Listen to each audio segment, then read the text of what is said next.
This young lady's very upset. $19,000 service bill. What can I do to help? Can I help her with the cost? Can I help her trade out of the car? I told her I'd research it, dug into her deal, went and found her original deal documents when she purchased the car used from us a few years back. I saw that the car was certified. That was something we paid for as a dealer. So initially, we reached out to the certified used car company. For whatever reason, they decided to deny it, which does not make sense. I've read through their guidelines. We then sent it to her extended warranty company, and they came back and said, nah, we're not going to cover that because this should be covered under her CPO warranty. So they should be the ones paying for it, not us. What's up, guys? Welcome back to the channel, man. Welcome back to the channel. Today, guys, we got a lot of clips to react to. People mad about their warranties. Dealers not covering their warranties. People mad about having to pay high prices for maintenance on these cars. The car industry is in shambles right now. I ain't gonna do too much talking. Let's get to it. Let's go. Man, why are dealerships so scummy? I bought my car back in 2021. I got a certified pre-owned, and when I bought it, I also purchased a service contract, like a warranty on it, that lasted from 2021 to 2028. It was bumper to bumper. So come 4 years later, I'm at the dealership getting my car regular maintenance, like an oil change, and they told me that there was another part of my car that needed service. So since I had the bumper to bumper warranty, I said, okay, well, don't worry, I have the warranty, so it'll probably get covered. So I wasn't too worried. Upon further investigation into my account, that warranty was voided the same month that I bought my car. The problem is I've been paying for it this entire time. It was broken down as a part of my monthly cost for my car. And when I went home and I looked at all the paperwork, a total of $2,244 was broken down as the payment for my service contract over the course of my financed loan. So basically, for the last 4 years, I have been paying for a warranty that I never really had. Wow. And now it's so convenient that I'm literally unable to get in touch with the finance people from the dealership. I'm going to have to show up down there. I'm in utter disbelief right now. And I'm hoping that they make things right, i.e. by writing me a nice check. They definitely not going to do that. That's why you have to read the paperwork. I tell people this all the time. Those dealerships will slide those warranties in there on you, and you thinking you got coverage full length of the loan.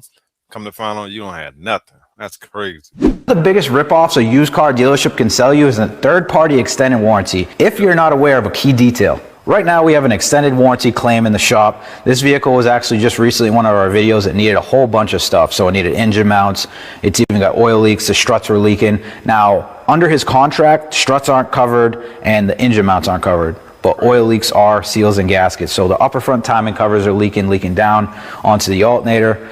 And his AC condenser is also leaking, which is supposed to be covered on the contract. Now, when I called the dealership, called the extended warranty company, basically I have to put in this claim. The claim takes about an hour to put in. They make me take pictures of everything. And then they came back and they denied the claim. Why did they deny the claim? They're claiming that these repairs are pre-existing. So for an example, what they put for a definition, a condition that occurred before you purchased this agreement that would have been obvious and apparent if the vehicle had been inspected at the time of purchase.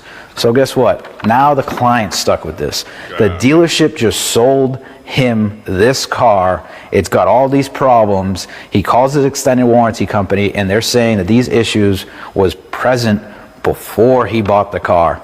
Now, who's on the loose? The customer has to deal with all this. So now he's got to call them. He wants to cancel the policy, but he's having troubles with that. Now, this is one of the biggest tactics that used car dealerships use.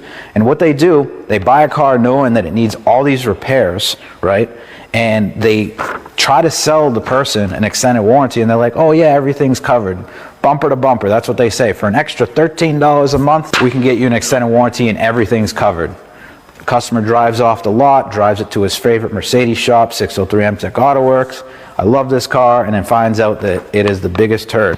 Unfortunately, that's just kind of what they do. And now the customer has to deal with it. So that is a big problem that we see all the time, pre-existing repairs. So don't think if you go out and purchase an extended warranty, don't drive it right to a shop and find all these issues, because honestly, who's on the hook is the dealership that sold it. See, and that's what happens when these dealerships buy these cars from the auction. They be like, oh yeah, we inspected it. Sometimes they may put new tires on it and throw it on the lot, and they're not going to say anything. Sell you a warranty for it and deal with it if something happens. Hi guys, my name's Charlize and I was a service advisor for a major auto brand for 4 years and I submitted thousands of warranty claims. So I'm going to take my firsthand experience and give you my opinions on these extended warranties. So let's take Ford, for example. You buy a brand new Ford. It's going to come with a 3-year, 36,000 mile bumper to bumper warranty and a 5-year, 60,000 mile powertrain warranty. This is about the same for most brands, except like Kia, I know has a pretty crazy 10-year, 100,000 mile, and maybe some other Highline brands that I'm not sure of. Gonna need it. Now, if you've never purchased a brand new car, it's a pretty exciting process. The final step is when you go to the finance manager's office, and they're the ones that are going to help you sign the paperwork. They're also the ones that are going to scam you the hardest in the dealership. That's right. I said it. Very true. Now, let's say that they offer you a 75,000 mile extended powertrain warranty. So keep in mind, this vehicle is brand new. It has 0 miles. If you were to purchase this 75,000 mile extended warranty for, say, $2,500 at this time, it's not going to add 75,000 miles onto your already 60,000 mile powertrain warranty that you get with the vehicle for free, manufacturer's warranty. What it's going to do is it's going to start at 0 miles and it's going to essentially double cover you. Now, this doesn't mean anything. So your manufacturer's warranty is always going to trump your extended warranty, and it's going to cover the same, if not more things. So at this point, you get to 60,000 miles, your manufacturer's warranty has ran out, but you only have 15,000 miles left on your extended warranty, which you could have essentially purchased at the time that your manufacturer's warranty ran out. So that way your vehicle would be covered for 135,000 miles for only $2,500 additional out-of-pocket cost to you, rather than an additional 15,000 miles. Yep. That makes sense? Now, I'm not saying that extended warranties as a whole are bad, especially manufacturer's extended warranties. So if you're going to buy a Toyota extended warranty, but do not buy it until your manufacturer's warranty has ran out. It is a waste of money. They will use all kinds of tactics such as, well, don't you want to protect your newly purchased investment? It's a brand new car. Don't you want it to be protected? It's already protected. That's very true. And I stress this on my channel all the time. Do not buy the extended warranty. They throw all this stuff in your face. They put it all on the paper, knowing most people don't understand what they're signing up for. So that's why I always say, take somebody with you that's been through the process and know what's going on, or they will slide this stuff in there on you, then fast talk you and make you think you're getting something you're not. And then when it's time to use it, they're going to deny the claim. Warranty scam. Dealerships are now voiding your warranty over engine hours. Here we go. For example, video. We've got a 2020 Ford F550. It is a medium duty vehicle, has 33,000 miles on the odometer, but it has 1,500 engine hours. Here's what Ford is doing to find any way not to cover your repairs under manufacturer warranty. And this is what I stress all the time. Just because you got a manufacturer warranty still don't mean that they're going to cover everything. That's why I say take your car to the dealership and get the work done. That way you're at least covered on that end. 33,000 miles on the engine, on the dash, 1,500 hours of engine runtime idling. They are taking the 1,500 hours and multiplying it by the average speed. So in this case, 40 miles an hour. So 1,500 engine hours times 40 average miles per hour. They're claiming that motor has 60,000 miles on it and is now out of warranty. Wow. And they will not cover your repair. This goes for business owners, fleet accounts. That's crazy. They are taking into account engine idling. So if you're a fleet or a business owner out there and you've got employees that are sitting on the side of the road, just letting their vehicles run, keeping the AC going, you might want to think about that because it's racking up engine hours, which is causing wear and tear per the dealerships, and they will use that as an out not to cover your repairs. Dealerships will do anything to avoid your warranty. I keep stressing this to people, man. People don't believe me. They be like, no, I got a factory warranty. I'm good. It don't matter, man. You got to basically follow everything to a T. And I must be honest. I've never had any problems getting something fixed under warranty. But nowadays, the way these cars are built, they're cheap. Things are always breaking. So they're looking for any reason not to cover your vehicle.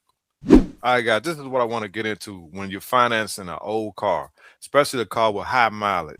Cody here told me that you guys are looking at a 26 sedan. You test drove it, you love it. As far as financing the vehicle, a vehicle that's around 10 grand may require some money down to get an approval. So I wanted to see if that's something, could you guys put any money down? If so, how much? I prefer not to. Prefer not to? Okay.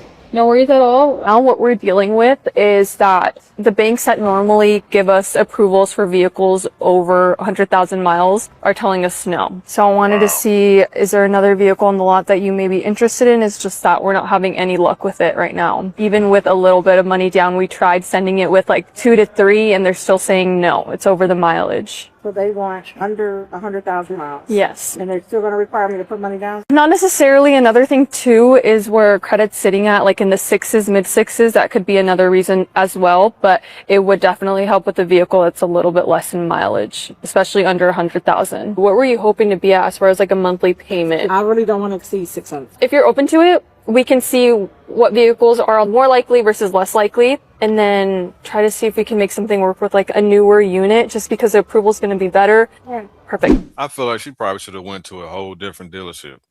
You know what I'm saying? Because first of all, she don't have great credit. Even when you're trying to finance an inexpensive car, if it's high mileage, the bank gonna give you a super high interest rate.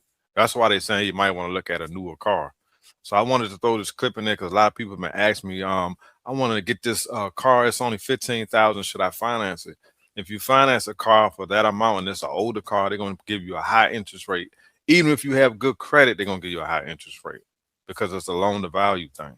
Example of what it looks like to buy a car with bad credit. Uh-oh. So just to show you guys, this client in particular bought a Nissan Altima, bought it right under $18,000, paying $670 a month, financing for 72 months at almost a 27% rate, and put $2,500 down out of pocket. That's crazy. This program gives us all the details about someone's car and also where they're at payment-wise.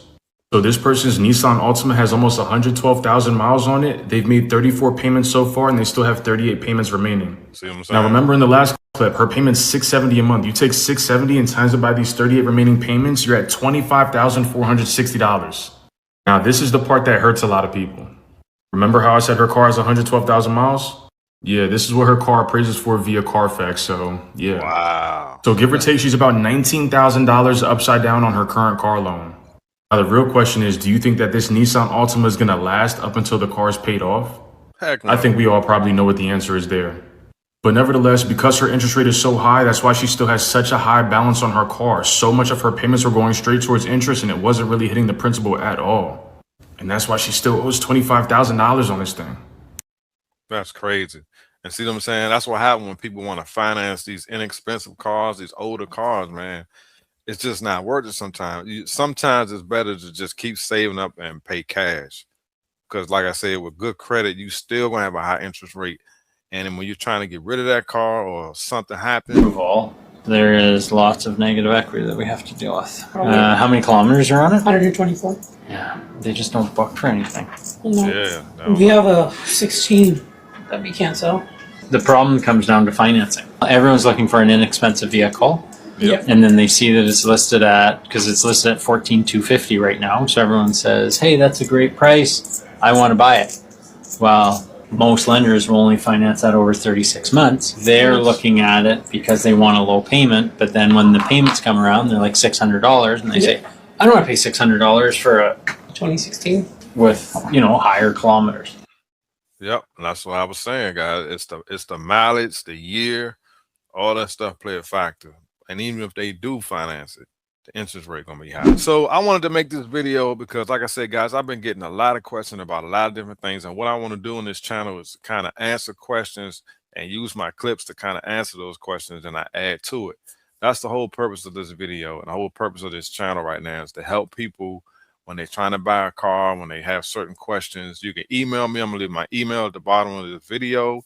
Look in the description, get my checklist. If you're about to buy a car, it's going to help you out, help you save thousands of dollars. If you're new to the channel, hit the like button, subscribe. I appreciate y'all watching, and I see y'all on the next one. Peace.